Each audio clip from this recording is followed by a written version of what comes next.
Selamat datang di channel Lensa Misteri. Jangan lupa like, komen, dan subscribe, biar tetap semangat dalam bercerita. Kalau boleh tahu kalian dari mana saja bisa komen di bawah, siapa tahu kita satu kota atau malah tetangga. Yuk mari kita mulai ceritanya. Kamar kos termurah di Jatinangor. Langkah kaki Satria terdengar berat saat menyusuri jalanan setapak yang membelah rimbunnya pepohonan di pinggiran Jatinangor, Sumedang. Di pundaknya, sebuah tas ransel besar berisi seluruh perbekalan hidupnya terasa semakin menekan tulang belikat. Udara sore itu terasa berbeda, ada hawa dingin yang menusuk kulit meski matahari belum sepenuhnya tenggelam di balik kemegahan Gunung Manglayang. Satria adalah seorang mahasiswa baru yang datang dari kota kecil dengan membawa harapan besar, namun dengan dompet yang sangat tipis. Baginya, mendapatkan tempat tinggal yang murah adalah sebuah keharusan yang tidak bisa ditawar. Meski itu berarti dia harus mengasingkan diri dari hiruk-pikuk pusat keramaian kampus yang penuh dengan kafe dan lampu neon. Setelah berjalan hampir 20 menit dari jalan raya utama, ia sampai di depan sebuah gerbang besi yang sudah tertutup karat kemerahan. Di balik gerbang itu, berdiri sebuah bangunan tua yang tampak sangat kontras dengan gedung-gedung apartemen modern yang mulai menjamur di Sumedang. Bangunan ini bergaya kolonial dengan langit-langit yang sangat tinggi dan jendela-jendela kayu yang lebar. Cat putihnya sudah lama mengelupas, meninggalkan bercak-bercak kelabu yang tampak seperti luka lama pada dindingnya. Lumut hijau yang tebal tumbuh subur di bagian bawah fondasi, menandakan bahwa tanah di tempat ini selalu lembab dan jarang terkena sinar matahari secara langsung. Di depan gerbang, sebuah papan kayu kecil yang sudah lapuk tergantung miring. Di sana tertulis pengumuman bahwa ada kamar kos putra yang tersedia dengan harga yang sangat tidak masuk akal murahnya untuk ukuran Jatinangor. Satria sempat ragu sejenak. Ia menatap ke sekelilingnya yang hanya berupa kebun bambu dan beberapa rumah penduduk yang letaknya berjauhan. Namun, mengingat sisa uang di sakunya, ia memberanikan diri untuk mendorong gerbang besi yang mengeluarkan suara derit panjang, seolah memprotes kehadiran orang asing. Satria mengetuk pintu jati besar yang berada di bagian depan rumah. Suara ketukannya menggema di dalam ruangan yang terasa kosong. Tak lama kemudian, terdengar suara langkah kaki yang menyeret dari balik pintu. Seorang wanita tua dengan sanggul rapi dan kebaya sederhana muncul. Wanita itu adalah Ibu Lastri, pemilik kos tersebut. Wajahnya dipenuhi keriput yang dalam, namun senyumnya terlihat sangat ramah. Meskipun tatapan matanya terasa kosong dan dingin. Ibu Lastri tidak banyak bertanya. Ia seolah sudah tahu bahwa Satria datang mencari kamar termurah yang ia tawarkan di iklan. Tanpa banyak bicara, Ibu Lastri menuntun Satria melewati lorong dalam rumah yang gelap dan berbau kayu tua. Mereka keluar menuju area belakang yang merupakan sebuah paviliun kecil yang letaknya terpisah dari bangunan utama. Kamar yang ditunjukkan kepada Satria berada di pojok paling belakang, tepat di samping sebuah area terbuka yang ditumbuhi rumput ilalang setinggi pinggang. Di tengah area terbuka itu, berdiri sebuah sumur beton tua yang sangat besar. Sumur itu tertutup oleh beberapa keping papan kayu yang sudah menghitam karena jamur dan dililit oleh akar-akar tanaman liar yang merambat kuat. Ibu Lastri menjelaskan bahwa harga sewa kamar ini hanya setengah dari harga kosan paling murah di wilayah Jatinangor. Satria merasa seperti mendapatkan durian runtuh. Ia segera mengangguk setuju dan mengeluarkan beberapa lembar uang dari dompetnya sebagai tanda jadi. Saat Ibu Lastri menerima uang itu, jemari tangannya yang pucat sempat bersentuhan dengan kulit Satria. Satria tersentak kecil karena merasakan suhu tangan Ibu Lastri yang sangat dingin, hampir menyerupai suhu air es. Namun ia segera menepis pikiran aneh itu. Malam pertamanya di kamar kos baru itu terasa sangat sunyi dan mencekam. Suara hiruk-pikuk kendaraan di jalan raya Jatinangor sama sekali tidak terdengar di sini. Yang ada hanyalah suara jangkrik yang saling bersahutan dan gesekan daun-daun bambu yang tertiup angin malam, menciptakan suara desis yang panjang. Satria mencoba untuk merebahkan tubuhnya di atas kasur busa yang sudah agak tipis. Namun, setiap kali ia mencoba memejamkan mata, hidungnya menangkap sebuah aroma yang sangat mengganggu. Itu bukan bau sampah yang membusuk, juga bukan bau bangkai binatang. Bau itu sangat spesifik, yaitu aroma tanah yang sangat basah seolah-olah baru saja diguyur hujan lebat di dalam kamar itu. Selain bau tanah, ada semburat aroma amis yang sangat tipis namun tajam, seperti bau air yang sudah tergenang selama puluhan tahun di tempat yang tidak tersentuh cahaya. Satria bangkit dan memeriksa setiap sudut kamarnya, mencari sumber bau tersebut, namun ia tidak menemukan apapun. Dinding kamarnya kering, lantai ubinnya pun bersih.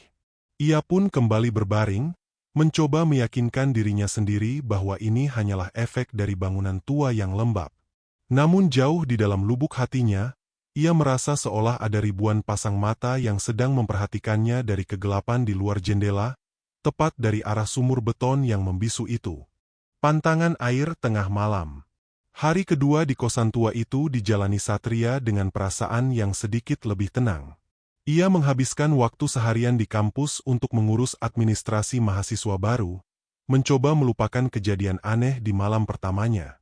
Namun, ketika senja mulai jatuh dan ia harus kembali ke kosan di pinggiran Jatinangor itu, rasa was-was kembali muncul. Jalanan menuju kosan yang melewati rimbun bambu terasa lebih gelap dari biasanya, seolah-olah kegelapan di tempat itu memiliki bobot yang lebih berat dibandingkan tempat lain di Sumedang. Sesampainya di depan pintu kamarnya, Satria dikejutkan oleh sosok Ibu Lastri yang sudah berdiri diam di kegelapan lorong tanpa membawa lampu. Ia seolah-olah memang sedang menunggu kepulangan Satria. Ibu Lastri memegang sebuah kunci kuningan besar di tangannya. Sebelum Satria sempat menyapa, wanita tua itu melangkah mendekat hingga Satria bisa mencium bau rempah-rempah kuno yang melekat pada pakaian Ibu Lastri. Dengan suara yang rendah namun sangat tegas, Ibu Lastri memberikan sebuah peringatan atau lebih tepatnya sebuah pantangan yang harus dipatuhi. Ibu Lastri mengatakan bahwa Satria dilarang keras untuk mengambil air dari sumur belakang atau bahkan sekadar menyalakan keran air di dalam kamar mandinya jika waktu sudah menunjukkan lewat tengah malam. Ibu Lastri memberikan alasan bahwa mesin pompa air di kosan ini sudah sangat tua dan sering mengalami kerusakan jika dipaksakan bekerja di malam hari. Selain itu, suara mesinnya sangat berisik dan bisa membangunkan penghuni lain serta warga sekitar yang rumahnya berada di balik kebun bambu. Namun, saat mengatakan hal itu, mata Ibu Lastri tidak berkedip sama sekali, dan wajahnya tetap datar tanpa ekspresi, membuat Satria merasa ada sesuatu yang jauh lebih gelap di balik aturan tersebut. Satria hanya mengangguk patuh. Ia merasa aturan itu masuk akal bagi sebuah bangunan tua yang fasilitasnya sudah mulai rapuh. Setelah Ibu Lastri pergi menghilang ke balik pintu bangunan utama, Satria segera masuk ke kamarnya dan mengunci pintu rapat-rapat. Ia mengerjakan beberapa tugas kuliah hingga larut malam. Suasana sangat sunyi, hanya ada suara detak jam dinding tua yang suaranya menggema di seluruh ruangan. Tanpa terasa, waktu sudah menunjukkan pukul 1 dini hari. Tiba-tiba, Satria merasakan rasa haus yang sangat hebat. Kerongkongannya terasa seperti terbakar dan lengket. Ia meraba-raba meja belajarnya untuk mencari botol air minum. Namun sialnya botol itu sudah kosong hingga tetes terakhir. Ia mencoba menahan rasa haus itu, namun sensasi kering di tenggorokannya semakin menyiksa. Ia melirik ke arah pintu kamar mandi kecil yang ada di sudut ruangan. Logikanya mulai berperang dengan rasa takutnya. Ia berpikir bahwa menyalakan keran sebentar saja untuk membasahi tenggorokan tidak akan merusak mesin pompa atau membangunkan siapapun. Dengan langkah yang sangat hati-hati agar tidak menimbulkan suara, Satria berjalan menuju kamar mandi. Ia memutar tuas keran plastik di atas bak mandi dengan perlahan. Pada awalnya, tidak ada air yang keluar, hanya suara udara yang tertekan dari dalam pipa. Namun sesaat kemudian, terdengar suara menderu yang sangat keras dari arah luar. Tepatnya dari arah mesin pompa di dekat sumur tua. Suaranya terdengar seperti besi yang saling beradu dengan kecepatan tinggi, menciptakan getaran yang bisa dirasakan Satria hingga ke telapak kakinya yang tidak beralas. Satria tertegun saat melihat air yang keluar dari mulut keran. Air itu tidak jernih, melainkan berwarna coklat keruh seperti air lumpur. Ia membiarkan air itu mengalir sejenak, berharap lumpurnya akan hilang. Namun, bukannya menjadi jernih, air itu justru menjadi semakin gelap dan kental. Tiba-tiba, Sebuah benda hitam tipis mulai menjulur keluar dari lubang keran. Satria memicingkan matanya untuk melihat lebih jelas di bawah cahaya lampu kamar mandi yang temaram.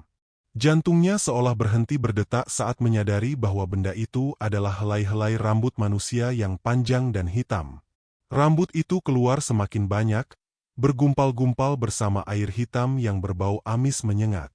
Satria segera memutar keran untuk mematikannya dengan tangan yang gemetar hebat. Namun, meski keran sudah tertutup rapat, suara deru mesin di luar tidak langsung berhenti. Suara itu perlahan berubah menjadi suara gesekan tali yang ditarik secara manual. Kreek, kreek, kreek.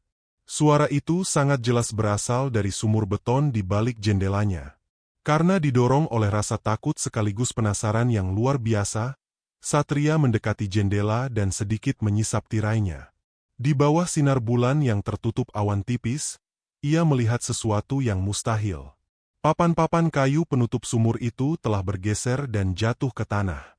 Dari dalam lubang sumur yang gelap gulita, muncul sepasang tangan yang sangat pucat, hampir berwarna putih susu. Jari-jari tangan itu sangat panjang dengan kuku yang tampak pecah-pecah dan hitam. Tangan itu mencengkeram bibir beton sumur dengan kuat, seolah-olah ada sesuatu dari dasar yang paling dalam sedang berusaha dengan susah payah menarik seluruh tubuhnya keluar ke permukaan bumi. Satria segera mundur dan jatuh terduduk di lantai, napasnya tersengal-sengal sementara bau tanah basah kini memenuhi seluruh isi kamarnya dengan sangat sesak. Aroma tanah basah dan amis. Pagi hari di Jatinangor seharusnya membawa kesegaran dengan udara pegunungan yang sejuk. Namun bagi Satria, cahaya matahari yang masuk melalui celah ventilasi kamarnya terasa hambar. Ia terbangun dengan posisi masih terduduk di lantai, bersandar pada kaki tempat tidur kayu yang keras. Matanya perih karena kurang tidur, dan bayangan tangan pucat di bibir sumur semalam masih tercetak jelas di ingatannya. Satria segera bangkit dan memeriksa jendela. Papan kayu penutup sumur itu kini tampak tertutup rapi kembali, seolah-olah kejadian semalam hanyalah sebuah mimpi buruk yang diciptakan oleh kelelahan otaknya. Namun, saat ia melangkah menuju kamar mandi untuk membasuh muka, langkahnya terhenti. Lantai ubin putih di depan pintu kamar mandi itu tidak lagi bersih. Ada jejak-jejak air yang bercampur dengan lumpur hitam, membentuk pola telapak kaki manusia yang tidak sempurna. Jejak itu kecil, seolah-olah milik seseorang yang sangat kurus, dan arahnya menuju tepat ke bawah tempat tidurnya. Satria merasakan bulu kuduknya berdiri. Ia mencoba membersihkan jejak itu dengan kain pel, namun anehnya, bau tanah basah itu justru semakin menguat setiap kali ia menggosok lantai. Aroma itu kini bukan lagi sekadar bau tanah biasa. Ada aroma amis yang sangat pekat, mirip dengan bau darah segar yang tercampur dengan air hujan yang menggenang lama. Satria mencoba membuka lebar-lebar jendelanya agar sirkulasi udara masuk, namun angin yang berembus dari luar justru membawa uap dingin dari arah sumur. Ia merasa seolah-olah sumur itu sedang bernapas, mengeluarkan hawa lembab yang menyesakkan dada. Sepanjang hari di kampus, Satria tidak bisa berkonsentrasi. Pikiran-pikirannya melayang kembali ke kosan tua di pinggiran Sumedang itu. Ia mencoba mencari tahu informasi dari teman-teman kampusnya tentang daerah sekitar kosannya. Namun kebanyakan dari mereka hanya tahu bahwa daerah itu memang sepi dan banyak bangunan tua peninggalan zaman dulu. Rasa cemasnya semakin menjadi-jadi saat ia menyadari bahwa setiap kali ia menutup mata, ia bisa mendengar suara gesekan tali timba yang berputar pelan di dalam kepalanya. Sore harinya, saat Satria baru saja kembali ke kosan, ia melihat Ibu Lastri sedang berdiri di dekat sumur tua itu. Wanita tua itu sedang menyiram tanaman dengan air yang diambil langsung dari sumur menggunakan ember seng. Suara ember yang beradu dengan beton sumur terdengar sangat nyaring di kesunyian sore itu. Satria memberanikan diri mendekat, berniat untuk menanyakan tentang mesin pompa yang berisik semalam. Namun, saat ia berada hanya beberapa langkah dari Ibu Lastri, ia melihat air di dalam ember itu berwarna hitam pekat dan sangat kental, sama sekali tidak mirip dengan air sumur pada umumnya. Ibu Lastri menoleh perlahan. Wajahnya yang keriput tampak sangat pucat di bawah sinar senja yang kemerahan. Ia bertanya apakah Satria tidur nyenyak semalam. Satria hanya terdiam, tenggorokannya terasa kaku. Sebelum Satria sempat menjawab, Ibu Lastri mengatakan bahwa tanah di Sumedang ini sangat haus, dan ia harus rajin memberi air agar penghuni di bawah tanah tidak keluar mencari minum sendiri. Kata-kata itu diucapkan dengan nada datar tanpa senyum sedikit pun, membuat Satria merasa ada pesan tersembunyi yang sangat mengerikan di balik kalimat sederhana itu. Malam kembali turun, dan kali ini Satria memutuskan untuk tidak mematikan lampu kamarnya. Ia duduk di atas tempat tidur dengan kedua kaki ditarik ke atas. Bau tanah basah itu kini terasa semakin dekat, seolah-olah sumber bau itu berada tepat di bawah kolong tempat tidurnya. Saat jam dinding menunjukkan pukul 11 malam, Satria mendengar suara rintik hujan mulai turun menghantam atap seng kosannya. Namun, suara hujan itu terdengar aneh, suaranya bukan seperti air yang jatuh, melainkan seperti ribuan jari yang sedang mengetuk-ngetuk atap dan dinding kamarnya secara bersamaan. Di tengah suara hujan yang ganjil itu, Satria melihat sesuatu yang membuat jantungnya hampir copot. Dari celah di bawah pintu kamar mandinya, air hitam mulai merayap masuk ke dalam kamar. Air itu mengalir perlahan, namun tidak menyebar ke segala arah, melainkan membentuk sebuah garis lurus menuju arah tempat tidurnya. Di dalam aliran air hitam itu, terdapat helai-helai rambut manusia yang bergerak-gerak seperti cacing yang menggeliat. Satria ingin berteriak, namun suaranya seolah tertahan di pangkal tenggorokan. Ia hanya bisa menatap dengan horor saat air hitam itu mulai membasahi kaki tempat tidurnya, dan aroma amis yang memualkan kini memenuhi seluruh ruangan, membuatnya merasa tercekik di dalam kegelapan yang semakin pekat. Penghuni kamar nomor 4. Malam yang penuh dengan teror air hitam itu berakhir saat fajar mulai menyingsing, meninggalkan Satria dalam kondisi lemas dan ketakutan. Anehnya, saat cahaya matahari sepenuhnya masuk ke dalam kamar, semua jejak air hitam dan rambut itu menghilang tanpa bekas, seolah-olah lantai kamarnya baru saja dipel dengan sangat bersih. Namun, Satria tahu apa yang ia lihat bukan sekadar halusinasi. Ia merasa harus segera mencari tahu apa yang sebenarnya terjadi di kosan ini sebelum sesuatu yang lebih buruk menimpanya. Saat ia berjalan keluar kamar untuk mencari udara segar, ia melewati deretan kamar lain yang berada di paviliun tersebut. Selama ini ia mengira hanya ada dia dan satu penghuni lain yang jarang keluar. Namun, langkahnya terhenti di depan sebuah pintu kayu yang tampak sangat berbeda dari pintu kamar lainnya. Itu adalah kamar nomor 4. Pintu kamar itu tidak hanya terkunci, melainkan ditutup rapat dengan beberapa bilah papan kayu yang dipaku menyilang secara kasar. Di atas pintunya, terdapat sebuah jimat dari kain kuning yang sudah kusam dan berdebu. Posisi kamar nomor 4 itu sangat aneh karena jendela belakangnya dipastikan menghadap langsung ke arah sumur tua, sama seperti kamar Satria, namun letaknya jauh lebih dekat. Satria mencoba mengintip melalui celah papan kayu yang melapisi pintu itu. Di dalamnya sangat gelap, namun ia bisa mencium bau yang sangat ia kenali, yaitu bau tanah basah dan amis yang jauh lebih kuat daripada yang ada di kamarnya. Tiba-tiba, terdengar suara langkah kaki pelan dari dalam kamar yang dipaku mati itu, diikuti oleh suara garukan kuku pada kayu yang terdengar sangat tajam. Satria tersentak mundur dan hampir menabrak seorang pemuda pucat yang berdiri di belakangnya. Pemuda itu adalah mahasiswa abadi yang sempat ia lihat beberapa hari lalu. Namanya adalah Andi. Wajah Andi tampak sangat kuyu dengan lingkaran hitam yang dalam di bawah matanya, seolah ia sudah tidak tidur selama berbulan-bulan. Andi memberikan isyarat dengan jarinya di depan bibir agar Satria tetap diam. Mereka kemudian berjalan menjauh dari kamar nomor 4 menuju area depan yang sedikit lebih terbuka. Andi mulai bercerita dengan suara yang sangat rendah, hampir berbisik. Ia mengatakan bahwa kamar nomor 4 itu dulunya dihuni oleh seorang mahasiswa yang sangat pintar. Namun tiba-tiba ia menjadi sangat terobsesi dengan sumur tua di belakang kosan. Mahasiswa itu sering terlihat berbicara sendiri di tepi sumur pada tengah malam dan menolak untuk menggunakan air dari tempat lain selain dari sumur itu. Suatu malam, penghuni kosan mendengar suara teriakan yang sangat mengerikan, dan saat mereka mendobrak kamar nomor 4, ruangan itu sudah dipenuhi oleh lumpur dan air sumur, namun penghuninya hilang tanpa jejak. Sejak saat itu, Kamar tersebut dipaku mati atas perintah Ibu Lastri. Andi memperingatkan Satria bahwa penunggu sumur itu tidak menyukai orang baru yang terlalu banyak tahu.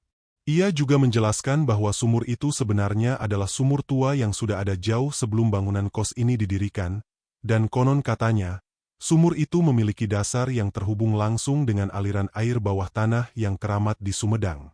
Air dari sumur itu dipercaya bisa memberikan kehidupan, namun juga bisa meminta nyawa sebagai bayarannya. Mendengar cerita Andi, Satria merasa tubuhnya gemetar. Ia menyadari bahwa posisinya di kamar sebelah bukan sebuah kebetulan.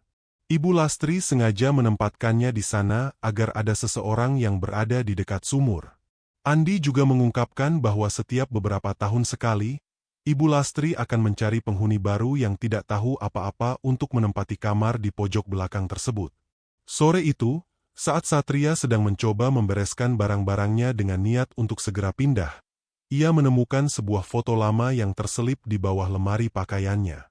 Foto itu sudah agak menguning, menunjukkan Ibu Lastri yang tampak jauh lebih muda berdiri di depan sumur tua bersama seorang gadis cantik yang mengenakan pakaian pengantin tradisional Sunda. Namun yang membuat Satria sangat ketakutan adalah wajah gadis pengantin itu. Meski fotonya sudah buram, ia bisa melihat bahwa gadis itu memiliki tatapan mata yang sama dengan wajah yang ia lihat di dasar sumur semalam. Tiba-tiba, pintu kamarnya tertutup dengan keras seolah ada kekuatan besar yang membantingnya. Satria mencoba memutar gagang pintu, namun pintunya terkunci rapat dari luar. Ia mendengar suara Ibu Lastri tertawa pelan dari balik pintu, diikuti oleh suara gesekan tali timba yang kini terdengar sangat dekat. Seolah-olah sumur itu kini sudah berada di dalam kamarnya sendiri. Bau tanah dan amis itu kini menyerang indera penciumannya dengan sangat kuat, dan ia menyadari bahwa ia kini terjebak di dalam ruang yang sama dengan apapun yang menghuni dasar sumur tua itu. Bisikan dari lubang beton. Siang itu, matahari di atas langit Sumedang terasa sangat terik, namun hawa dingin di dalam kamar Satria seolah tidak mau beranjak. Setelah kejadian pintu yang membanting sendiri semalam, Satria merasa hari-harinya tidak lagi berjalan dengan normal.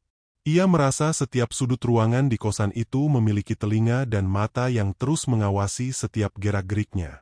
Untuk mengalihkan rasa takutnya, Satria memutuskan untuk melakukan aktivitas biasa, yaitu mencuci beberapa potong pakaian di area belakang, tepat di samping sumur beton yang menjadi sumber segala kegelisahannya. Saat ia sedang sibuk menyikat pakaian di atas papan kayu, suasana mendadak menjadi sangat sunyi. Suara burung-burung yang biasanya ramai di pepohonan bambu tiba-tiba hilang. Satu-satunya suara yang terdengar hanyalah gesekan sikatnya pada kain. Tanpa sengaja, saat ia hendak mengambil sabun, tangannya menyenggol kunci kamar yang ia letakkan di pinggiran bak air.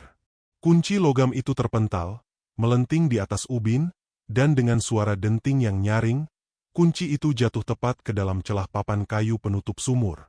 Satria terpaku.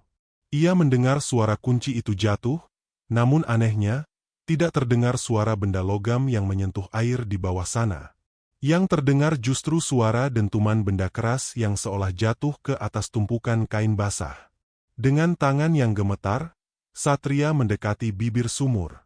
Ia mendorong sedikit papan kayu yang menutupi lubang beton tersebut. Udara dingin yang berbau tanah menyengat langsung menerpa wajahnya. Ia memberanikan diri untuk mengintip ke dalam kegelapan sumur. Seharusnya, di siang hari yang terik seperti ini, ia bisa melihat pantulan cahaya matahari pada permukaan air di dasar sumur. Namun, yang dilihat Satria hanyalah kegelapan yang sangat pekat, seolah lubang itu tidak memiliki dasar sama sekali. Saat matanya mulai terbiasa dengan kegelapan, ia melihat sesuatu yang bergerak di bawah sana. Itu bukan air, melainkan rupa wajah manusia yang sangat pucat. Wajah itu menatap lurus ke arah Satria. Bibirnya tidak bergerak, namun Satria mendengar suara bisikan yang seolah bergema langsung di dalam tengkorak kepalanya. Suara itu terdengar seperti desis air yang mengalir, menyebut namanya berkali-kali dengan nada yang sangat menyedihkan sekaligus mengancam. Satria terpesona oleh tatapan mata dari bawah sumur itu, ia merasa tubuhnya seolah tertarik oleh gravitasi yang sangat kuat, ingin terjun ke dalam lubang beton tersebut. Beruntung, Suara pintu bangunan utama yang dibanting keras menyadarkan Satria. Ia segera mundur dengan napas terengah-engah. Saat ia menoleh ke arah jendela kamarnya, ia melihat Ibu Lastri sedang berdiri di balik kaca, menatapnya dengan senyum yang sangat lebar. Namun matanya tetap dingin dan tidak berkedip. Ibu Lastri memegang sebuah kunci di tangannya, yang Satria sadari adalah kunci cadangan kamarnya. Satria merasa bahwa bisikan dari dalam sumur itu mulai mengubah cara pandangnya terhadap kenyataan. Sepanjang sore itu, ia merasa seolah-olah bayangannya sendiri di dinding bergerak sedikit lebih lambat dari gerakan aslinya. Ia mulai mendengar suara air yang mengalir di dalam dinding kamarnya, seolah-olah pipa-pipa di rumah itu telah berubah menjadi pembuluh darah yang mengalirkan air sumur yang hitam dan kental. Rasa haus yang semalam menyiksanya kini kembali lagi, namun kali ini ia merasa bahwa air mineral biasa tidak akan bisa memuaskan rasa dahaga tersebut. Ia merasa hanya air dari dasar sumur itulah yang bisa mendinginkan tenggorokannya yang mulai terasa seperti terbakar lumpur.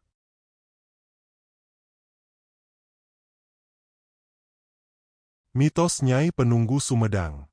Ketakutan yang semakin mendalam membuat Satria tidak bisa lagi tinggal diam. Dengan sisa keberanian yang ada, ia memutuskan untuk keluar dari lingkungan kosan dan berjalan menuju pemukiman warga yang letaknya agak jauh di bawah lereng bukit. Ia mencari sebuah warung kopi kecil tempat para sesepuh desa sering berkumpul. Di sana, ia berharap bisa mendapatkan jawaban atas keanehan yang terjadi di kosan Ibu Lastri.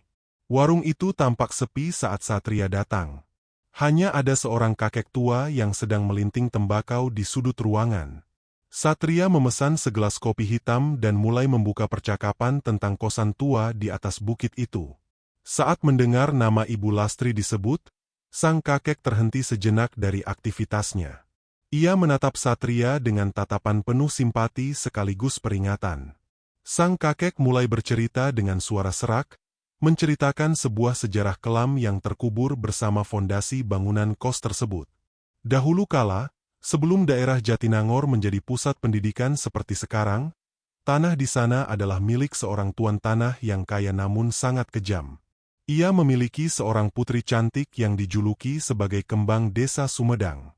Putri itu jatuh cinta pada seorang pemuda biasa, namun hubungan mereka tidak direstui. Di hari pernikahannya yang dipaksakan dengan pria pilihan ayahnya, sang putri menghilang secara misterius. Seluruh warga desa mencari, namun tidak pernah ada yang menemukannya. Sang kakek melanjutkan ceritanya dengan suara yang semakin merendah.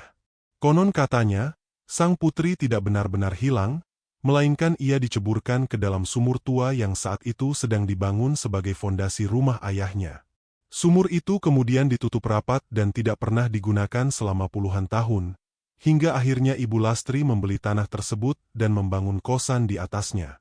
Mitos yang beredar di kalangan warga adalah bahwa sang putri, yang kini disebut sebagai Nyai Penunggu Sumedang, belum benar-benar pergi. Ia masih menunggu di dasar sumur, mencari pengganti untuk menemaninya dalam kesepian yang abadi. Satria merasa darahnya membeku. Cerita itu sangat mirip dengan foto lama yang ia temukan di kolong lemarinya. Kakek itu juga menambahkan bahwa Ibu Lastri sebenarnya adalah kerabat jauh dari keluarga tuan tanah tersebut. Tugas Ibu Lastri adalah menjaga agar penunggu sumur itu tetap tenang, dan cara yang ia gunakan adalah dengan menyediakan penghuni kosan yang akan diberikan sebagai tumbal setiap beberapa tahun sekali. Inilah alasan mengapa harga kosan itu sangat murah, karena harga sebenarnya dibayar dengan nyawa. Saat Satria hendak bertanya lebih lanjut, sang kakek tiba-tiba terdiam dan menunjuk ke arah jalanan. Di sana, di bawah keremangan lampu jalan, tampak sosok Ibu Lastri sedang berdiri diam sambil memayungi dirinya sendiri dengan payung hitam, meskipun tidak ada hujan yang turun. Ibu Lastri menatap ke arah warung kopi dengan ekspresi yang sangat sulit diartikan. Satria segera membayar kopinya dan berlari sekencang mungkin menuju arah yang berlawanan. Namun ia merasa seolah-olah jalanan di Sumedang itu kini telah berubah menjadi labirin yang selalu membawanya kembali ke arah gerbang kosan tua tersebut. Malam itu, saat Satria berhasil kembali ke kamarnya dengan perasaan hancur, ia menemukan kamarnya sudah tidak lagi kering. Bau amis darah dan tanah basah sudah mencapai puncaknya. Ia melihat bantal dan gulingnya sudah basah kuyup oleh air hitam yang keluar dari sela-sela kasur. Di tengah keputusasaannya, ia mendengar suara ketukan dari arah bawah lantai ubin. Ketukan itu berirama, seolah-olah ada sesuatu yang sedang mencoba mengetuk pintu dari dalam tanah, memintanya untuk segera bergabung ke dalam pelukan dasar sumur yang gelap dan dingin. Satria menyadari bahwa waktu baginya sudah hampir habis, dan pelarian fisik tidak akan pernah cukup untuk menyelamatkannya dari kutukan Nyai Penunggu Sumedang yang telah mengikat jiwanya. Teror air hitam. Malam itu, langit di atas Sumedang seolah tumpah. Hujan deras mengguyur dengan suara yang memekakan telinga, menghantam atap seng kos-kosan dengan irama yang tidak beraturan. Satria meringkuk di sudut tempat tidur, mencoba menjauhkan dirinya dari air yang mulai merembes masuk melalui celah-celah lantai. Namun, apa yang mengalir malam ini bukanlah air hujan yang jernih. Air itu berwarna hitam pekat, kental, dan mengeluarkan aroma yang begitu busuk hingga membuat perut Satria bergejolak. Bau itu adalah perpaduan antara bau bangkai yang membusuk di dalam tanah dan amis darah yang sudah lama mengering.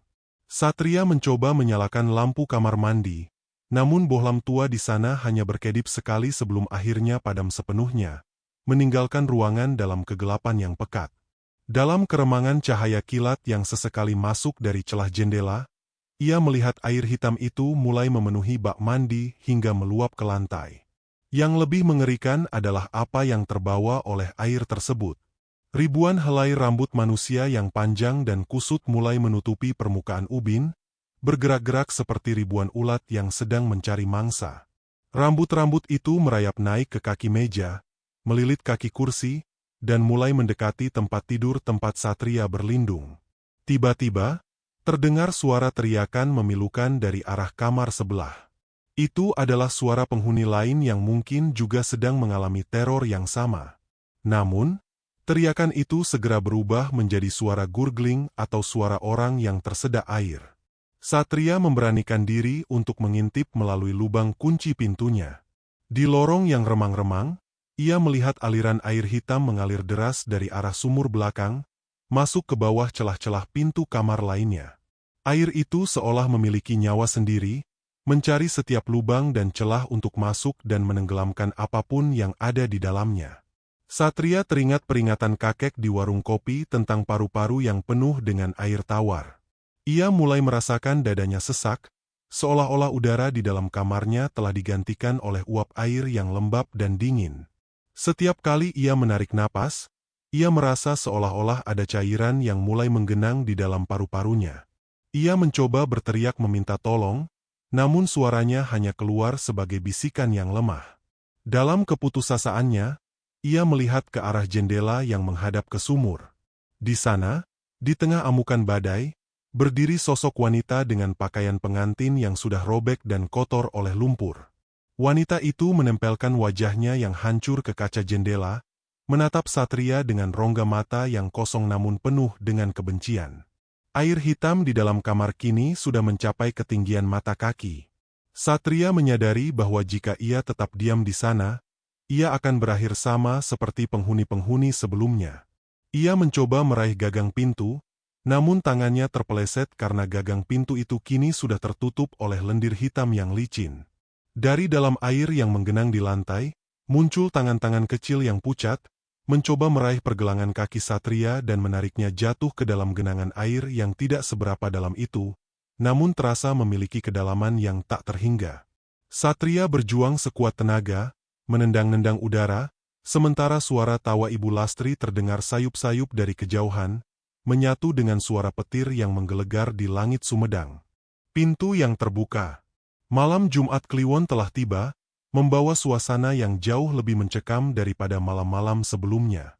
Seluruh bangunan kos terasa bergetar, seolah-olah ada sesuatu yang sangat besar sedang bergerak di bawah tanah, mencoba untuk membelah bumi. Satria yang sudah tidak tidur selama hampir 3 hari kini berada dalam kondisi antara sadar dan tidak. Ia duduk bersandar di pintu kamarnya, memegang sebuah pisau lipat kecil yang ia tahu tidak akan berguna banyak melawan kekuatan gaib, namun memberinya sedikit rasa aman yang semu. Tiba-tiba, Suara dentuman keras terdengar dari arah kamar nomor 4. Suara itu adalah suara kayu yang pecah dan paku yang terlepas dari tempatnya. Krek, krek, duar. Satu persatu papan kayu yang selama ini memaku mati pintu kamar keramat itu terlempar ke lantai lorong. Satria bisa melihat dari balik celah pintunya bagaimana kamar nomor 4 itu perlahan terbuka. Kegelapan yang keluar dari dalam kamar itu terasa lebih hitam daripada malam di luar sana. Bau tanah basah yang selama ini menghantuinya kini meledak keluar dengan kekuatan yang luar biasa, memenuhi seluruh koridor kos-kosan. Sesuatu mulai merangkak keluar dari kamar nomor 4. Sosok itu awalnya tampak seperti gumpalan rambut yang sangat besar, namun perlahan-lahan mulai membentuk wujud manusia yang tertekuk-tekuk dengan posisi yang tidak alami. Persendiannya mengeluarkan suara berderak setiap kali ia bergerak. Sosok itu tidak berjalan, melainkan menyeret tubuhnya di atas lantai yang kini tertutup oleh lumpur sumur. Satria menyadari bahwa sosok inilah yang selama ini menghuni dasar sumur, dan malam ini, ia telah kembali untuk mengambil kembali wilayahnya yang telah lama ditinggalkan. Yang membuat Satria semakin ketakutan adalah ketika sosok itu berhenti tepat di depan pintu kamarnya. Suara garukan kuku pada kayu pintu terdengar sangat tajam, seperti suara pisau yang menggores kaca. Sosok itu mulai membisikkan sesuatu dalam bahasa yang tidak dimengerti Satria, namun setiap katanya terasa seperti tusukan jarum di kepalanya. Di saat yang sama, Satria mendengar suara langkah kaki Ibu Lastri yang berjalan perlahan di lorong. Ibu Lastri tidak menghentikan sosok itu, melainkan justru terdengar seperti sedang membimbingnya. Ibu Lastri berbicara dengan nada yang sangat lembut, menyebut sosok itu dengan panggilan putriku, seolah-olah sedang menenangkan seorang anak yang sedang marah. Satria menyadari bahwa segel sumur itu tidak hanya terbuka karena alam, melainkan sengaja dibuka oleh Ibu Lastri sebagai bagian dari ritual yang salah kaprah untuk menghidupkan kembali kenangan masa lalu.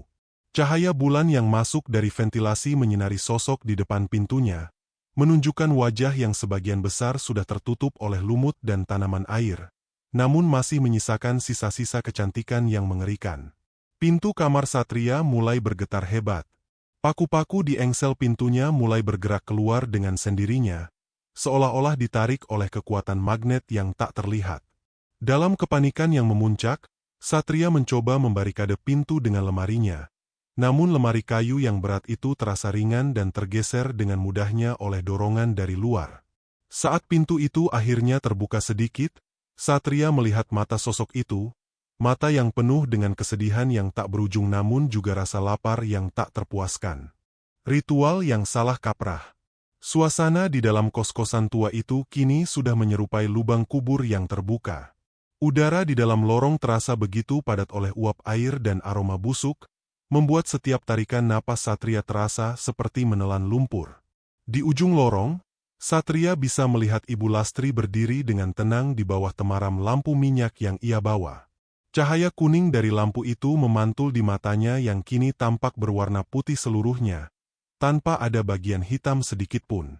Ibu Lastri mulai melantunkan sebuah nyanyian dalam bahasa Sunda kuno yang nadanya terdengar seperti rintihan panjang yang menyayat hati. Ritual itu dimulai saat Ibu Lastri menuangkan sebotol cairan berwarna merah pekat ke dalam lubang sumur tua di halaman belakang. Seketika, bumi di bawah kaki Satria bergetar hebat. Suara raungan terdengar dari dasar sumur, sebuah suara yang bukan berasal dari manusia maupun binatang, melainkan suara dari sesuatu yang sudah membusuk selama ratusan tahun namun dipaksa untuk tetap ada. Ibu Lastri percaya bahwa dengan memberikan darah dan energi dari penghuni kos yang baru, ia bisa mengembalikan ruh putrinya ke dalam raga yang utuh. Namun, kekuatan yang ia panggil dari dasar bumi Sumedang itu bukanlah ruh suci, melainkan amarah yang sudah lama mengerak di dasar beton. Sosok dari kamar nomor 4 yang tadi menyeret tubuhnya di lantai kini mulai berdiri tegak. Tubuhnya yang semula tertekuk-tekuk mulai memanjang, mengeluarkan suara derak tulang yang patah dan menyambung kembali dengan posisi yang salah. Rambut hitam yang keluar dari mulut dan matanya merayap ke seluruh dinding, membentuk jaring-jaring hitam yang menjerat apapun yang dilewatinya. Satria yang terjepit di sudut kamar hanya bisa menyaksikan dengan horor saat bayangan sosok itu menelan seluruh cahaya yang ada di ruangan. Ibu Lastri melangkah mendekat ke arah sumur. Ia memanggil-manggil nama Ningsih dengan suara yang bergetar penuh kerinduan. Ia tidak menyadari bahwa makhluk yang merangkak keluar dari sumur itu sudah bukan lagi putrinya. Makhluk itu adalah akumulasi dari semua kebencian mereka yang pernah ditumbalkan di tempat ini. Tiba-tiba, tali timba sumur itu bergerak sendiri seolah-olah ditarik oleh tangan raksasa dari bawah. Tali itu melesat secepat kilat, melilit leher Ibu Lastri dan menariknya dengan paksa ke arah bibir sumur. Lampu minyak yang dibawa Ibu Lastri jatuh dan pecah. Namun bukannya menyalakan api, minyak itu justru berubah menjadi cairan hitam yang memadamkan segala harapan. Satria melihat Ibu Lastri mencoba mencakar beton sumur saat tubuhnya perlahan-lahan ditarik masuk ke dalam kegelapan. Tidak ada teriakan dari mulut wanita tua itu, hanya suara tulang leher yang remuk saat kepalanya membentur tepian sumur.